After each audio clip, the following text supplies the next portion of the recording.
আগামীকাল পবিত্র ঈদ উল আজহা। খুশির ঈদকে সামনে রেখে মুসল্লিরা তাদের প্রস্তুতি এখন শেষ করে এনেছেন। এদিকে রাজধানীর জাতীয় ঈদগাহ ময়দানে ঈদের সার্বিক প্রস্তুতিও প্রায় শেষ। সকলে নিরাপত্তার স্বার্থে ঈদগাহে মুসল্লিদের ব্যাগ বহন না করার পরামর্শ দেওয়া হয়েছে পুলিশের পক্ষ থেকে। ঈদের দিন ভারী বর্ষণের কোনো সম্ভাবনা নেই বলে জানিয়েছে আবহাওয়া অফিস। বিস্তারিত আশিকুর রহমান চৌধুরীর রিপোর্টে। বছর ঘুরে আবারও খুশির ঈদ, আবারও ঈদের নামাজ একসাথে পড়তে যাওয়ার ভালো লাগার সেই মুহূর্ত। ইসলামী চিন্তাবিদদের মতে পবিত্র ঈদ উল আজহার খুশি তখনই পরিপূর্ণ হয়ে ওঠে যখন পশু কোরবানির মধ্য দিয়ে আল্লাহ তাআলার নৈকট্য লাভ করা যায়।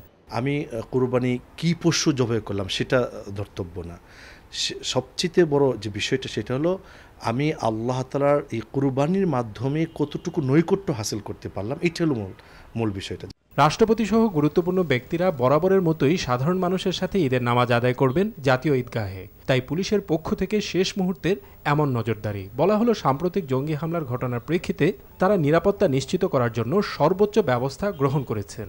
আমি সম্মানিত নগরবাসীকে অনুরোধ করব, চেক পয়েন্টগুলোতে আমাদের যেন পুলিশকে প্রয়োজনীয় সহায়তা করা হয়। অনুরোধ করব কেউ যেন কোনো ব্যাগ না নিয়ে আসে। এদিকে রাজধানীকে সকাল থেকে সাজানো হচ্ছে ঈদের সাজে, কিন্তু দুশ্চিন্তা একটাই, ঈদের আগের দিনের মতো কিংবা তার চেয়েও বেশি বৃষ্টি যদি ঈদের দিন হয় তবে ভোগান্তি পিছু ছাড়বে না। আগামীকাল ঈদের দিন ভারী বর্ষণের সম্ভাবনা নেই, তবে কোথাও কোথাও হালকা বৃষ্টিপাত হবে এবং আকাশ কখনো কখনো আংশিক মেঘলা থাকবে। তার সাথে সাথে সারাদিনে 4 থেকে 6 ঘন্টা রোদ থাকবে। এদিকে ঈদের দিন পশু কোরবানির পর বর্জ্য পরিষ্কারের ব্যাপারে সহযোগিতা করার জন্য সরকারের পক্ষ থেকে অনুরোধ জানানো হয়েছে মুসল্লিদের। Ashikur Rahman Chowdhury, NTV news, Dhaka.